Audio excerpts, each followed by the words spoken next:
kenikmatan yang telah Allah berikan kepada kita. Belajar untuk bersyukur dan bersyukur, kiranya pada waktunya Allah Subhanahu wa taala menjadikan kita sebagaimana yang digambarkan kepribadian Rasulullah sallallahu alaihi wasallam, afala akunu abdan syakura.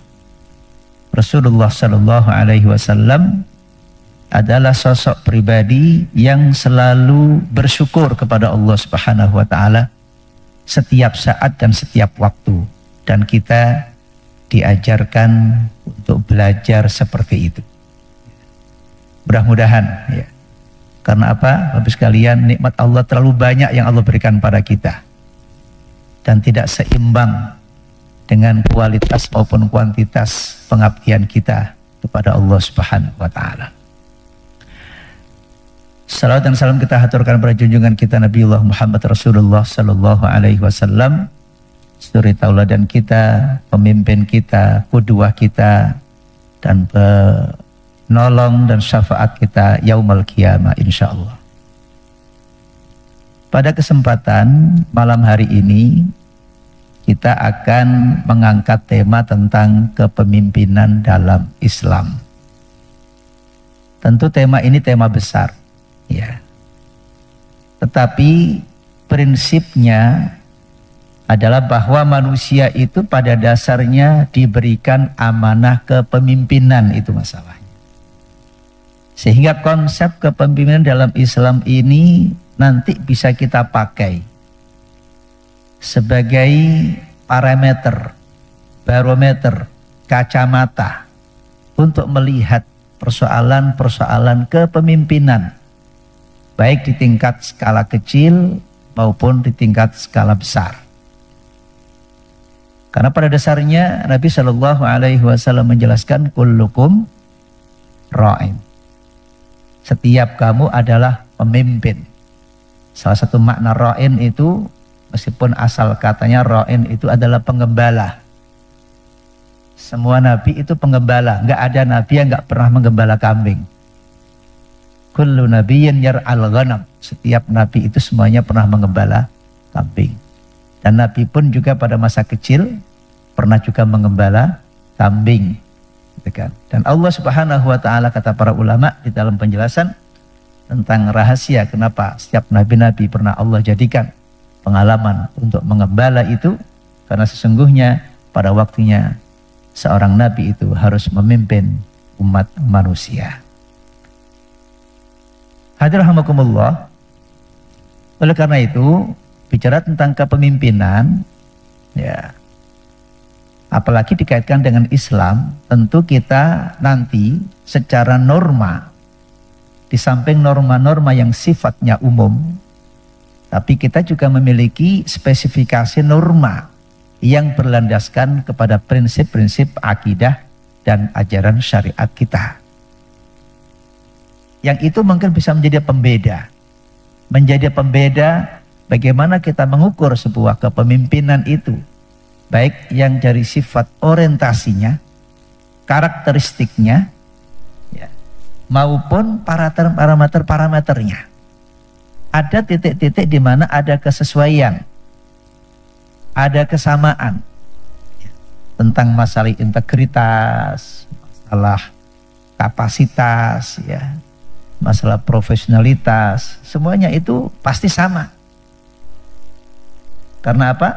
Karena hakikatnya ilmu itu kan datang dari Allah Subhanahu wa taala. Maka prinsip-prinsip keilmuan yang ditemukan manusia itu pada hakikatnya tidak bertentangan dengan Islam.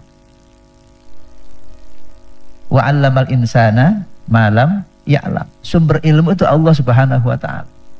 Dan Allah mengajarkan pada manusia, kemudian manusia dengan pengalaman-pengalamannya kemudian merumuskan teori. Teori-teori itu, sepanjang teori-teori yang ditemukan oleh manusia, yang kemudian dijadikan sebagai rujukan di dalam kita mengukur persoalan-persoalan sosial, ekonomi dan sebagainya, tidak ada persoalan. Tidak ada persoalan. Kecuali bahwa teori itu konsep yang digagas, ide dan gagasan manusia itu kemudian bertentangan dengan Al-Quran dan Sunnah Nabi Sallallahu Alaihi Wasallam, Maka dalam bab itu perlu dikritisi untuk diluruskan kembali. Jangan-jangan pada sisi orientasi dan motivasinya berbeda dengan apa yang dikehendaki oleh agama kita. Oleh karena itu, kalau kita bicara dalam konteks konsep kepemimpinan dalam Islam, tentu nanti ada sisi di mana punya kekhasan yang itu harus kita jadikan sebagai acuan. Bayangkan Bapak sekalian, kita bukan sekedar menjadi penonton, tapi kita bukan menjadi subjek yang melihat, tapi kita pun juga harus menjadi objek. Kita adalah subjek dan pada saat yang sama kita adalah objek. Ya, dalam kehidupan sosial kita ini subjek, pada saat yang sama kita juga menjadi objek. Dalam struktur kepemimpinan rumah tangga umpamanya, laki-laki adalah pemimpin rumah tangga. Suami, bapak dari anak-anaknya, suami dari istrinya, maka dia adalah orang yang paling bertanggung jawab terhadap kepemimpinan di dalam rumah tangganya. Seorang kepala kantor umpamanya, maka dia adalah pemimpin, orang yang paling bertanggung jawab keseluruhan yang terkait dengan tanggung jawab yang melekat pada dirinya berkaitan dengan tugas-tugas kantornya. Begitu seterusnya. Apakah kepala daerah, apakah pemimpin formal maupun pemimpin non formal. Pada hakikatnya semua kita ada bertanggung jawab kepada Allah Subhanahu wa taala. Soal bahwa kemudian level kepemimpinannya berbeda-beda itu soal teknis. Kayak kita pakai baju gitu loh, kadang-kadang kita baju koko, nanti kita pakai baju kaos, ini kita pakai baju batik. Itu kan hanya hal-hal yang sifatnya namanya tidak substantif gitu. Hanya levelnya saja berbeda-beda. Kadang kita ketua RT, bisa ketua RW, bisa kemudian pejabat publik, bisa bupati, wali kota, bisa menteri, bisa presiden dan seterusnya. Itu hanya posisi-posisi yang melekat bersamaan dengan kepemimpinan itu adalah kekuasaan dan kewenangan. Baik. Oleh karena itu, hadirahmakumullah, karena temanya besar, saya mencoba untuk memperkecil sehingga nantinya kita bisa mendapatkan satu insight ya, satu nilai yang kita harapkan penting kita dapatkan dari materi ini. Hadirahmakumullah, pada dasarnya manusia itu diciptakan oleh Allah Subhanahu wa taala untuk mengabdi. Clear saya kira ini. Kita sepakat dan kita semuanya tahu. Wa ma khalaqtul jinna wal insa illa liya'budun.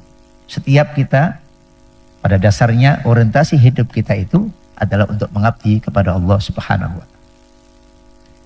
Kemudian bahwa manusia itu dari makhluk-makhluk yang Allah ciptakan, Allah mentakdirkan yang terbaik di antara makhluk Allah Subhanahu wa taala untuk menjalankan kepemimpinan di dalam kehidupan ini adalah manusia.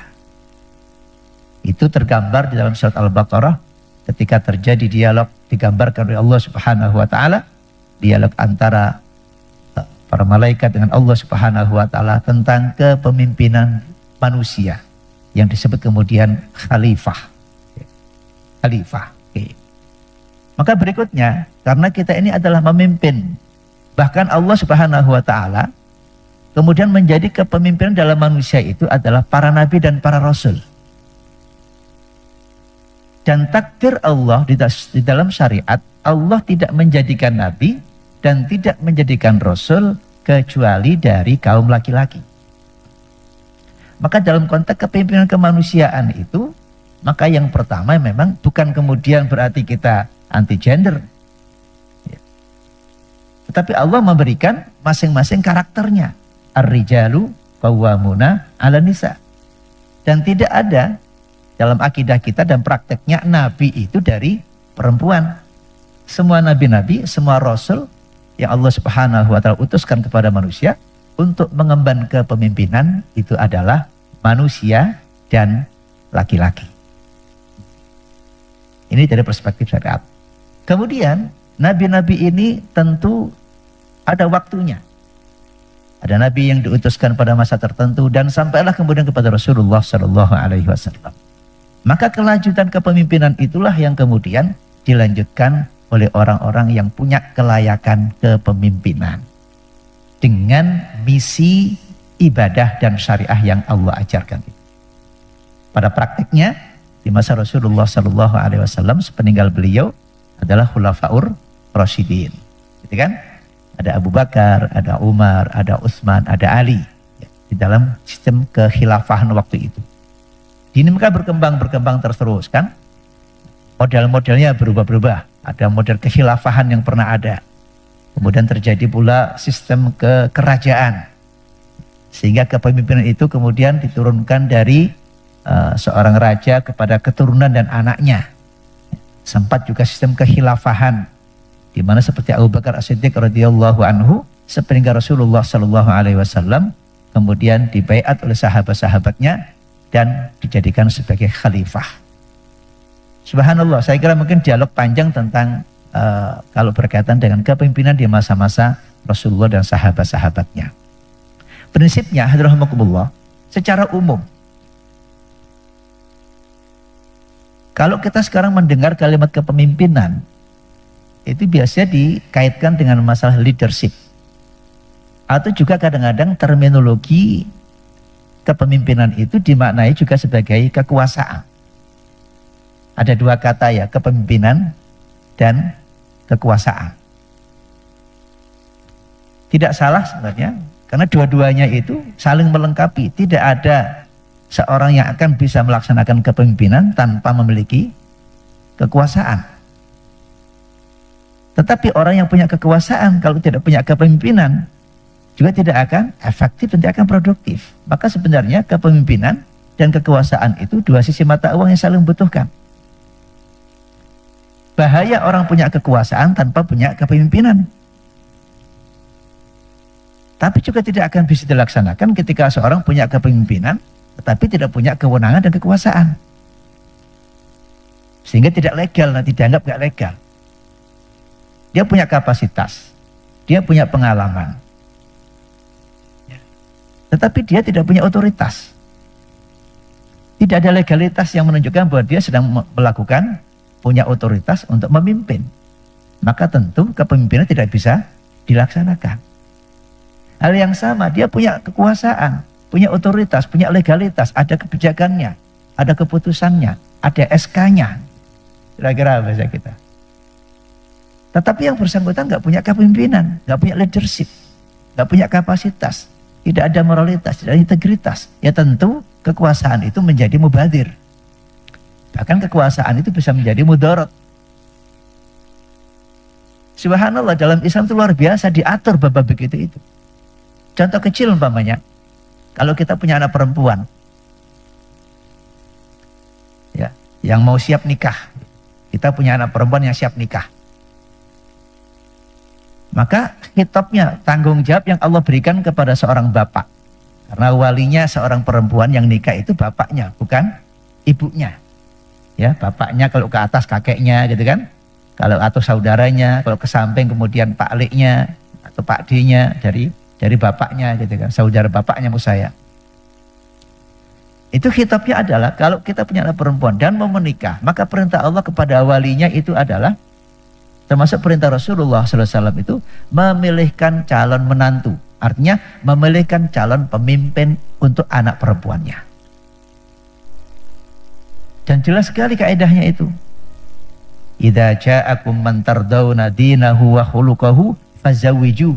Kalau datang kepada kamu calon pemimpin anak perempuanmu, maksudnya suami, calon menantu laki-laki, yang kamu wahai orang tua perempuan dengan calon menantumu atau calon pemimpin anak perempuanmu itu adalah kamu rela khuluquhu wa dinahu.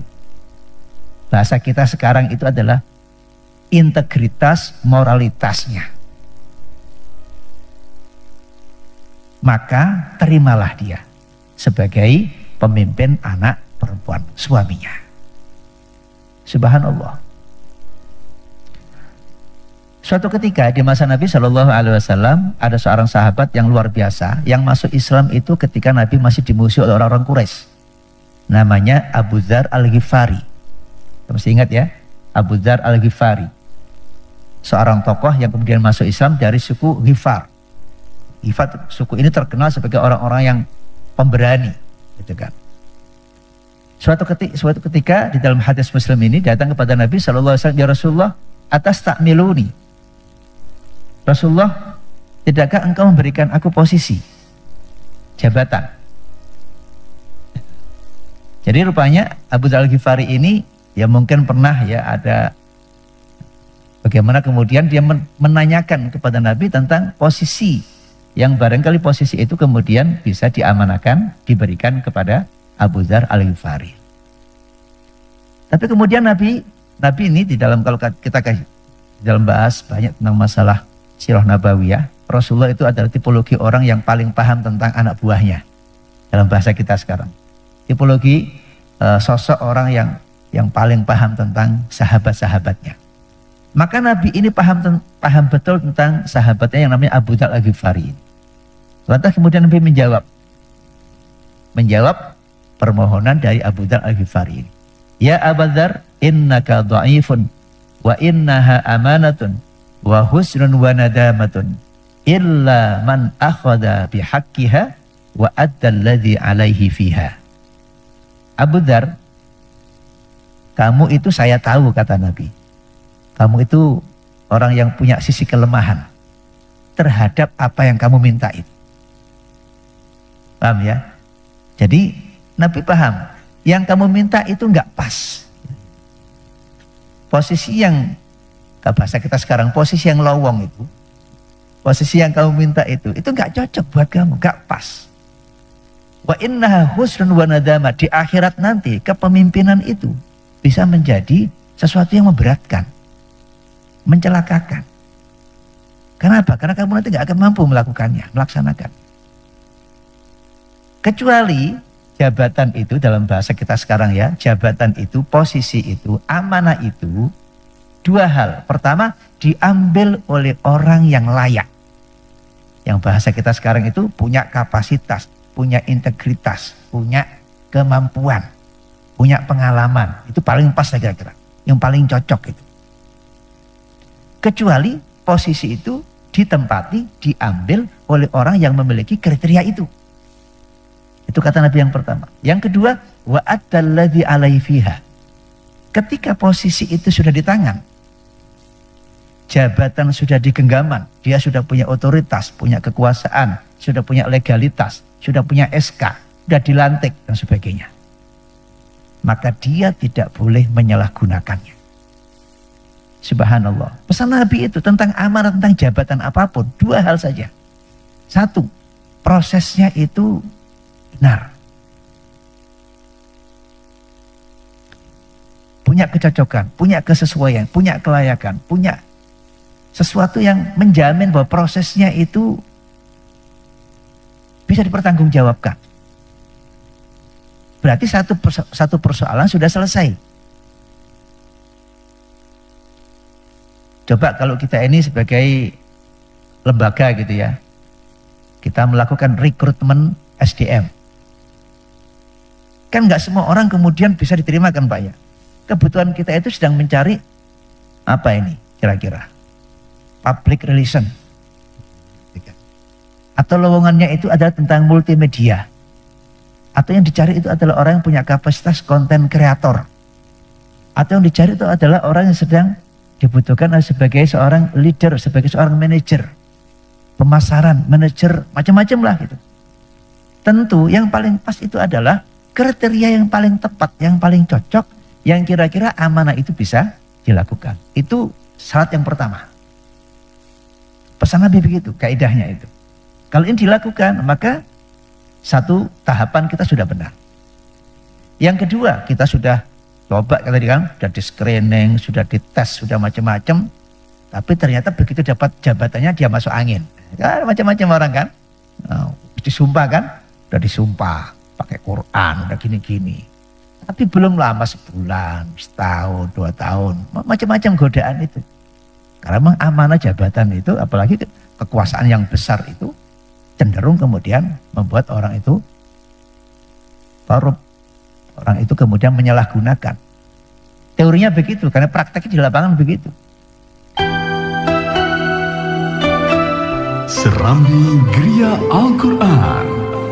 Interaktif 031 56 24 555. WA Call 0855 3938. Dikarenakan lemahnya ketakwaan dan keimanan seorang kepada Allah Subhanahu wa taala. Apalagi dalam dunia sekularitas. Dalam dunia nggak ada agama. Semua diukur hanya dengan akal. Tapi kita enggak. Dalam konsep Islam itu ukuran pertama justru mencari ridhonya Allah Subhanahu wa taala dahulu. Jadi yang kedua tadi, yang pertama adalah proses mendapatkan kepemimpinan itu benar. Dan yang kedua kata Nabi itu adalah proses menjalankan kepemimpinannya juga harus benar. Sesuai kemampuan tentu. Enggak ada orang ideal, betul enggak ada. Selalu ada kelebihan, selalu ada kekurangan. Tetapi ketika prosesnya benar, kemudian cara menggunakannya pun juga kemudian benar sesuai dengan kaidah-kaidah yang, karena apa? Tes masuknya sudah benar. Cara menggunakan juga sudah sesuai dengan undang-undang, aturan-aturan yang disepakati. Maka insya Allah maslahatnya itu akan lebih besar daripada mudaratnya. Oleh karena itu, hadirahmakumullah, maka saya ingin menegaskan kembali yang membedakan kepemimpinan dalam Islam dengan kepemimpinan yang tidak mendasarkan jiwa Islam. Sekali lagi ya, karena kita ini bicara dalam konteks sebagai judulnya aja kepemimpinan dalam Islam. Maka yang pertama yang paling membedakan itu adalah niat, motivasi, dan orientasi. Silakan, ini penting. Kita bekerja, kita memimpin, kita berbuat itu bukan untuk siapa-siapa. Bukan untuk dipuji. Bukan untuk kemudian diberikan apresiasi dan sebagainya, itu konsekuensi saja. Niat, motivasi, orientasi itu adalah karena Allah Subhanahu wa taala. Sudah itu dulu. Nabi SAW itu digambarkan kurang apa beliau? Betapa terganggunya orang-orang Bani Israel. Betapa terganggunya kalangan-kalangan pembesar Bani Israel. Mereka sudah kehabisan cara untuk mengerem agar Nabi tidak melakukan kepemimpinan dalam dakwah ini. Agar Nabi tidak berdakwah, tidak mengajak manusia kepada Allah Subhanahu wa taala. Mereka sudah berbagai macam cara. Akhirnya mereka menawarkan kepada Nabi titik-titik kelemahan manusia secara umum. Muhammad sallallahu alaihi wasallam, ya. Kalau kamu ingin menjadi seorang yang pemimpin paling besar di Quraisy ini, kami sepakat semua pemimpin akan mengangkatmu menjadi pemimpin yang paling besar. Pemimpinnya pemimpin. Tapi kalau kamu nggak mau juga, wahai Muhammad, jika kamu ingin menjadi orang yang paling kaya di antara kami kumpulkan semua harta ini, kami berikan kepada kamu, dan kamu akan menjadi orang yang paling kaya di antara kami. Ya kan? Satu kan, wibawa, kemanusiaan, kepemimpinan. Yang kedua, harta benda, kasihkan itu. Yang ketiga, wahai Muhammad, kalau kamu ingin wanita yang paling cantik, tinggal sebut saja mah, yang mana gitu. Pilih mana yang paling cantik. Kami akan lamarkan, kami akan mintakan agar dia menjadi istri. Jadi Nabi ditawarkan tiga-tiganya. Kalau jenengan gimana kira-kira? Kabeh bisa, kan? Nabi SAW itu tiga-tiganya ditawarkan. Jadi pemimpin paling besar, paling kaya, diberikan hartanya, nggak perlu korupsi. Jadi kayanya itu dikasihkan semua sudah itu. Dan kemudian istrinya udah paling cantik sudah. Kan titik kelemahan kita selama di situ masalahnya. Digoda wanita. Tadi lu ideal, kena wanita selesai. Gitu kan, kena harta. Tadinya nggak pernah melihat yang angka-angkanya nolnya 7, 08, 09, sekarang 9 kaget. Sian begitu kan. Oleh karena itu, maka kata kunci yang pertama itu adalah apa? Niat. Dan subhanallah, kata-kata innamal a'malu bin niat, itu Imam Asy-Syafi'i mengatakan separuh urusan hidup kita itu ditentukan niat. Separuh. Setengah dari urusan kita hidup itu, Imam Asy-Syafi'i di antara ulama-ulama yang lain di dalam kitab Al-Wafi, Syarhu Arba'in Nawawi, dikutipkan penjelasan Imam Syafi'i ketika memahami hadis innamal a'malu binniyat, seluruh amal-amal kita pada hakikatnya separuhnya itu urusan niat, separuhnya urusan praktek. Niat separuh, praktek separuh. Di dalam kajian-kajian tasawuf, di dalam kajian-kajian tazkiyah, pekerjaan yang paling berat itu adalah urusan hati, urusan niat. Maka doa yang diajarkan Nabi adalah ya muqallibal qulub, ya muqallibal qulub, tsabbit qalbi ala dinik, ya musarrifal qulub, sarrif qulubana ila ta'atik. Karena hati itu gampang sekali Pak berbalik-balik itu. Benci, rindu, senang, marah, emosi, kemudian tertawa, gampang sekali. Ikhlas dikritik jadi marah, gak ikhlas lagi, macam gampang sekali. Tadinya seakan sangat cinta, sekarang sangat benci, itu mudah sekali. Tadinya nggak ada apa-apa maksudnya, tapi mau dipuji langsung riak, mudah sekali. Karena itu sekali lagi kata kunci yang pertama itu, siapapun kita, dalam level kepemimpinan apapun kita, selama kita kuat memegang niat kita, mencari ridha Allah Subhanahu wa ta'ala, wa ma umiru illa liya'budullaha mukhlishina lahuddin.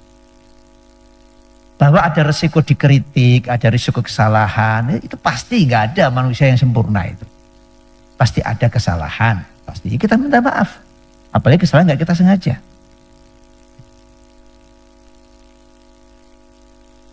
Tapi sekali lagi kalau niat kita sudah karena Allah Subhanahu wa ta'ala, Masya Allah, kita menikmati apapun yang kita kerjakan. Capeknya itu terasa ibadah. Kritik pun nggak ada masalah. Kalau benar kita ambil. Ya, kalau kita salah ya sudahlah kita maaf, kita mohonkan maaf pada Allah Subhanahu wa ta'ala. Kadang orang itu mencari-cari kesalahan. Ada orang mengkritik itu kadang ingin menjatuhkan. Tidak semua kritik itu ingin membangun. Tapi ada orang menyampaikan masukan secara tulus, baik, logis, terima, bismillah. Tapi ada orang yang memang itu ingin menjatuhkan kritiknya. Ingin mencari popularitas, hanya ingin mencari pembanding. Ya tentu itu bisa kita sikapi dengan cara-cara yang normal. Kalau melanggar hukum ya dengan hukum. Gitu. Itu yang pertama ya. Jadi yang membedakan supaya apa? Kepemimpinan kita itu berkah gitu. Kalimat berkah ini saya ambil di dalam surat Al-A'raf. Ya, surat yang ke-7 ayat 96. Ini penting banget ini ayat. Ayat ini harus kita hafalkan dan menjadi prinsip di dalam kehidupan kita. Kehidupan rumah tangga, kehidupan RT, RW, organisasi, yayasan, macam-macam lah. Ayatnya adalah a'udzubillahi minasyaitonirrajim, walau anna ahlal qura amanu wattaqau. Dua aja itu. Amanu wattaqau. Kalau itu bisa dipegang, kalau itu kemudian bisa dijadikan parameter, Allah menjanjikan la fatahna alaihim barakatin minas sama'i wal ardi. Tetapi ancamannya adalah walakin kadzabu fa akhadnahum bima kanu yaksibun. Jika kita terjemahkan kalimat amanu wattaqau secara operatif, terjemahnya kira-kira seperti ini. Maka pertama adalah tadi itu, niat, motivasi, dan orientasi itu harus karena Allah Subhanahu wa ta'ala. Yang kedua, kepemimpinan itu harus berbasis kepada ilmu. Makanya disebut orang itu harus punya kapasitas. Kenapa demikian? Idza wusidal amru ila ghairi ahlihi fantadir sa'ah, kata Nabi. Kalau satu urusan kamu serahkan pada orang yang bukan, yang tidak kredibel, yang tidak punya kapasitas, yang tidak memiliki budakan bidangnya, maka tunggulah kehancuran, rusak nanti. Karena itu kalau kemudian, karena kepemimpinan kita kepemimpinan kolektif kadang-kadang, gitu kan? Umpamanya saya jadi pemimpin ini, saya jadi pemimpin. Dalam bab itu saya nggak punya keahlian atau pengetahuan kita sangat kecil. Maka kita punya staf ahli, kita punya ahlinya, kita punya dirjennya, kita punya orang-orang yang memang dia ditugaskan dengan keahliannya. Karena kepemimpinan sifatnya kolektif. Maka jangan kemudian kita nggak tahu ya pura-pura tahu, itu nggak boleh. Nggak mampu tapi pura-pura mampu, itu nggak boleh. Maka tinggal kemudian pendelegasian.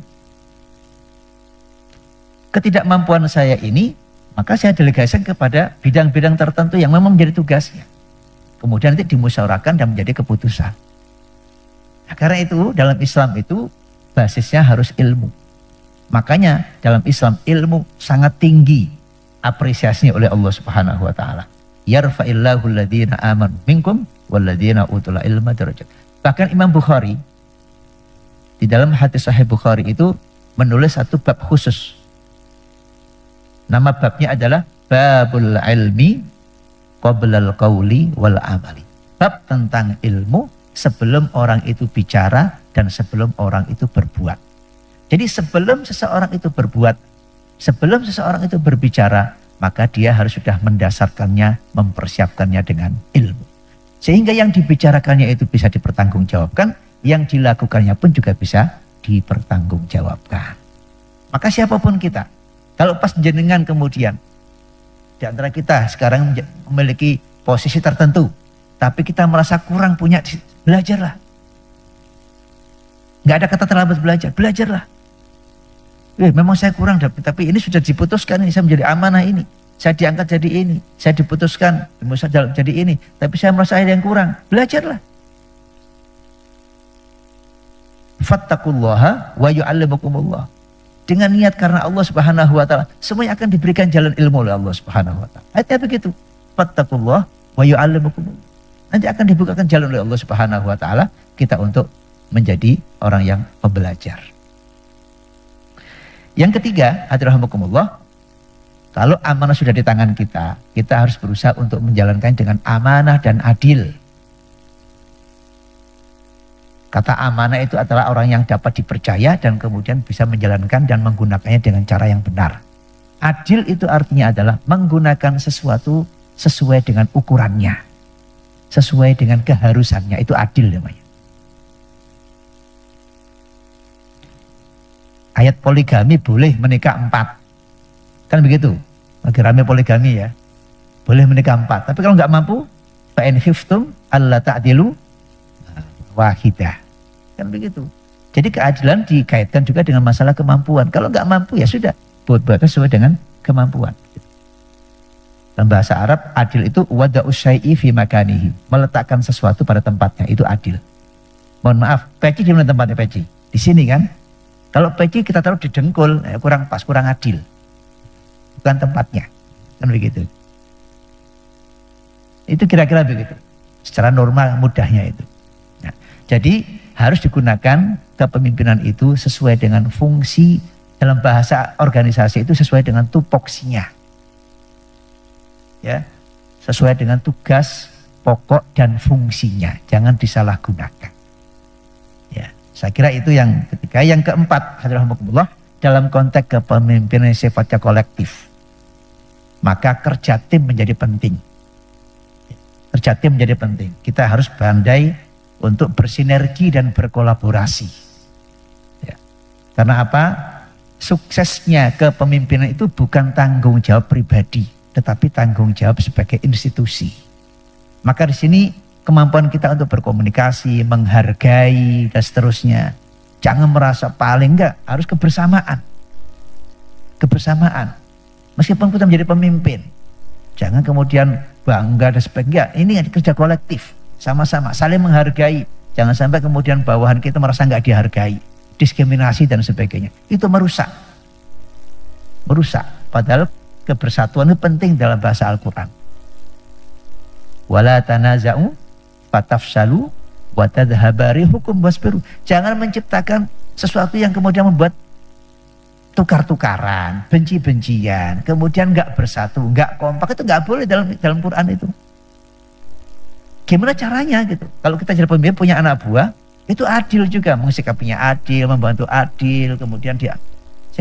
Kalau ada apa bintik-bintik perpecahan dan sebagainya, segala kemudian kita upayakan untuk bisa bersatu. Subhanallah. Dan itu perintah Islam, perintah agama begitu. Oke, yang hampir terakhir ya. Berikutnya tentu yang tidak salah pentingnya adalah yang namanya kerja manajemen itu, kepemimpinan harus ada monitoring dan evaluasi. Itu pastilah, saya kira dimanapun kaidah manajemen begitu.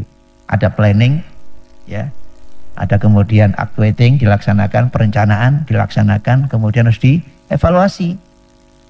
Kalau nggak dievaluasi repot nanti. Supaya ada ukurannya. Ukuran keberhasilan itu apa? Dirumuskan ukuran-ukuran keberhasilan itu. Ya, disepakati. Sehingga nanti kalau kemudian diprotes sebagainya, ini kita sudah bisa membuktikan targetnya terpenuhi sesuai dengan kesepakatan begitu. Kan ada priorisasi waktu kan? Ada yang 5 tahun, ada yang 4 tahun, ada yang bulanan, ada tahunan dan sebagainya. Sesuai dengan rencana kerja yang telah disepakati. Dan yang paling terakhir, Bapak Ibu yang menghormati, semuanya itu laksanakan dengan penuh tanggung jawab dan bermohon kepada Allah Subhanahu wa taala dukungan dan hidayahnya. Ini paling penting. Kita harus sadar betul bahwa kita itu la haula wala quwata illa billah. Enggak punya kemampuan dan apapun kalau bukan karena pertolongan Allah Subhanahu. Ini supaya orang kalau berhasil tidak sombong. Ini supaya orang kalau kemudian dia berhasil itu tidak gomedi, tidak kepala besar kepala. Tapi dia ingat sesungguhnya semata-mata itu hanyalah ujian dari Allah Subhanahu wa taala. Kalau berhasil seperti Nabi Sulaiman, dia akan mengatakan hadza min fadli rabbi liyabluwani ashkuru am akfur. Bentuk syukurnya adalah prestasi itu ditingkatkan. Itu bentuk syukur. Dijaga, dipelihara dan ditingkatkan. Jangan sampai prestasi itu berbalik menjadi korupsi. Prestasi berbalik menjadi bencana dalam kehidupan kita. Naudzubillah min dzalik. Saya kira itu ya. Mudah-mudahan kaidah-kaidah besar ini bisa kita serap, kita fahami. Ya. Karena kadang-kadang sekarang ini banyak orang menjatuhkan pilihan pemimpin itu nggak punya ukuran, wis karepe dhewe gitu. Tergantung apa kata sosial media, tergantung apa yang viral, tergantung apa yang populer gitu kan. Tapi cenderung kemudian kita menafikan hal-hal yang sifatnya kualitas. Padahal kepemimpinan itu selalu bicara tentang kualitas. Karena itu ya, sekali lagi konsep ini bisa kita pakai sebagai kacamata untuk melihat kepemimpinan pada level apapun. Ya, baik level negara, level kepemimpinan dalam pemerintahan, ormas, ya, perkantoran, termasuk kita sendiri di dalam rumah tangga kita. Benarkah kita sebagai pemimpin rumah tangga itu sudah bisa melaksanakan fungsi kepemimpinan dengan sebaik-baiknya? Nggak ada lagi untuk perceraian, nggak ada lagi kemudian rumah tangga itu gagal, nggak ada lagi. Karena betul-betul pemimpinnya punya kapasitas untuk menjalankan kepemimpinan rumah tangganya. Demikian dari saya, mudah-mudahan singkat yang kita sampaikan ini bisa memberikan manfaat. Saya persilakan kalau masih ada waktu, ada yang mungkin usul atau menambahkan atau memberikan satu catatan, saya persilakan. Jam berapa isaknya ini? 5 menit, baik, masih ada waktu 5 menit. Saya persilakan barangkali ada. Tidak ada ya? Silakan. Bagaimana caranya menghadapi pemimpin perusahaan yang zalim, angkuh, dan tebang pilih kasih kepada bawahan? Ini pertanyaannya sudah fatal pertanyaan. Wes pemimpin nggak adil, zalim ya.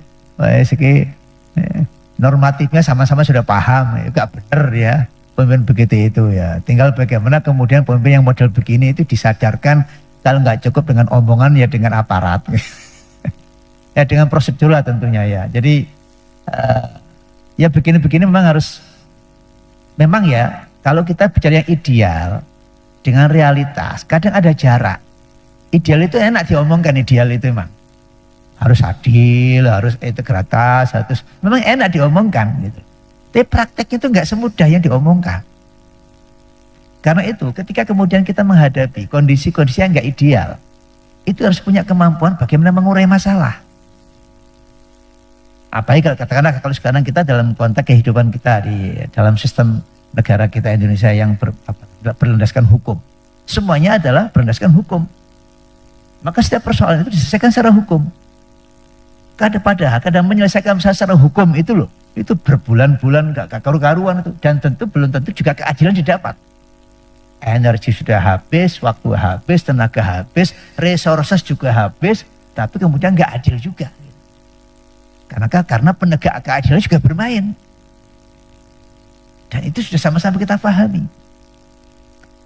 Nah, dalam konteks ini memang harus bijaksana.